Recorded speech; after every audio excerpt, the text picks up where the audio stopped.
Well, it is time now for Great Day Food. Oh, yes. Chef Plum is joining us now with a weeknight meal that's sure to be a crowd pleaser. Hi, Chef.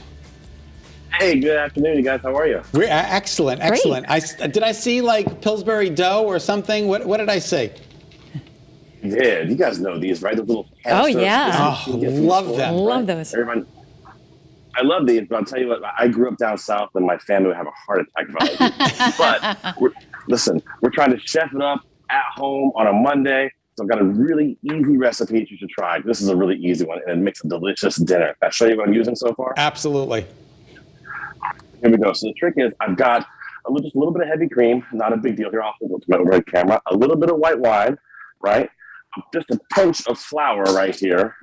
A little butter. No big deal. These are all things we just have in our house. Not a big deal. And then I've got some vegetables cut up here. Some carrots, onion, and celery. Yeah.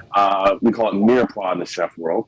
And then my trick is I add a little turnip to it. So I have some turnips, which I just chop up and put in there. So then I have a little leftover rotisserie chicken right here from a rotisserie chicken last night. You can get these, those ones you buy from the grocery store, Scott. You've seen these around, right? I bought one yesterday. Yeah. So we got them right there. So what I'm going to do is I'm going to bring my super exciting cooking apparatus over here so I can see it. Let me get this on. So I've got a little oil in here, and I'm going to take all these vegetables, right? So like I said, it's that carrots, that onion, that celery, and I put a little turnip in there and one garlic clove. I'm just going to put that right in there. I'm going to have to cook this down, right? Let this cook. But you want those vegetables to start to soften up a little bit. You don't want to overthink it here. You don't want to brown it or get it crazy. Just a little softening up. And then what I'd like to do is add just a little slice of butter. Come here, take my spatula. This is probably half a teaspoon, about a tablespoon, less than a tablespoon of butter in there. And mix this up. And now as this is cooking, you want to add a little salt to it too, right? And this is literally the hardest part of this right now. I'm telling you. A little salt. There we go. I'm going to mix this around. Get it all nice and covered in that butter and that oil. I've been using, you guys,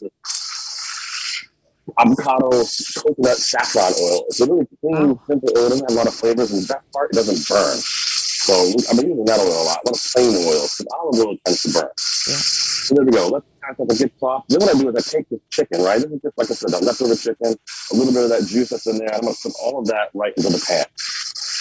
And this basically is a great base right here for the entire food. I just took that chicken and chopped it up. It'll break down and break apart as you're cooking it. So there we go, a little of that in there. And then what I like to do is let it get nice and hot. So we got the chicken, we got that carrot, onion, celery, a little garlic, a little bit of turnip. And that turnip what adds that nice kind of winter type soup flavor. I know it's going to be a little bit warmer this week, but it's not lasting long. It's going to come back and be cold soon, my wife told me, which makes me very, very upset, Scott. Can you do anything about that? I'm sure he'll do his best. I told my kids that when it's cold outside, it's Scott Haney's fault. He's mad at us. So we want to be so does everybody. Got to make Scott happy. Everybody does that. It's all good. It's all good, yeah. He controls the weather. All right, so now I've got this in here. I'm going to add a little bit of flour I've got right on top of that. And what that's going to do is going to let it thicken up some. So it's going to thicken up because that flour bonds to that fat and it makes it called a roux, which thickens things up. There we go. Get it nice and coated. And you know what we do? We're going to pour in about a third of a cup of white wine. Let that start to reduce down. Now that white wine is going to add a lot of flavor. What happens is as it reduces, now you guys heard me use the term reduce all the time, and people always say, what does reduce mean? Well, liquids can only get to 212 degrees. At 212 degrees, liquid turns to a gas. So that water that's in there evaporates out and leaves back all those solids. I know you just had Alton Brown on, so I'm trying to do Brown and just explain things scientifically. Is that good? Yeah. A little science. Exactly. So here we go. We got this ready. Then we're going to add our chicken stock to it. I'm going to pour about a half a box of chicken stock in here and let this come to a nice boil. And then we'll show you what we're doing. We're almost there. Let this come to a nice boil. I'll pull it aside. I've got one ready to go over here. So we got a nice boil going on here. This has got that wonderful vegetables, that chicken. It's got that a little bit of white wine there reduced down. So what I do is I add in a touch of cream, just about a teaspoon of cream to add more color to it. And then here's the fun part. You get those biscuits, right, from the store. These. And what we're going to do is we're going to open these up, just tear it with your hand, and drop pieces in, just like this. Oh, my gosh. That's so clever. Dumplings. right? This is how you form those dumplings in there. And you can make a regular biscuit batter or dough if you wanted to. That would work fine as well. But if you can't and you're in a hurry and it's a Monday night and the kids are home or they're getting home from practices and things, just add a little bit of this biscuit dough right here to the soup and check this out. It makes the most amazing dumplings in here. I'm going to try to get the hold up for you so you can see it. And it's cooking. Check this out. They're delicious and they really can't make it up to the camera. Can you see that? Look at that. That's how it forms that dumpling. Isn't that cool? That is so cool. I never would think to do that. Chef, how long do you have to cook that for with the biscuits? Yeah, great question. I would let this ride for about a minute and a half. It goes really fast. It doesn't take long at all. That's amazing. Even with the biscuits in it. Right. So then to serve it up, what I'll do is I'll just take a little. This one's got a little bit longer to go because I just added those to it. That's okay. I'll take a few scoops here right into my bowl. Yum. Actually, these are getting pretty close already. Right. Look at this.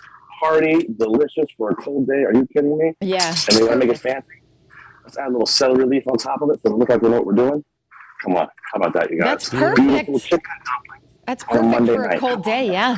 2 quick questions before we go. Does it make a difference what kind of wine you're using, and what kind of oil did you use in the pot? Yes. I'm a big fan of using a plain, simple oil. This is an avocado coconut safflower. You can use olive oil, but it will burn because it gets super hot. Okay, that's the oil you can use that. Okay. And I use white wine. If you use red wine, it's going to make it way, way, way too dark. Oh, shoot. And by the way, you guys, this week on Season on WNPR at CP Public, we're live this week talking all about bread. We got some great bakers coming on, call-in show. See us on Thursday. It's going to be a lot of fun. All right. wow. Thank you, Chef. Love We it. appreciate it. Looks delicious. Thank you, Chef. Yum. Oh, that looks so I good. know, starving.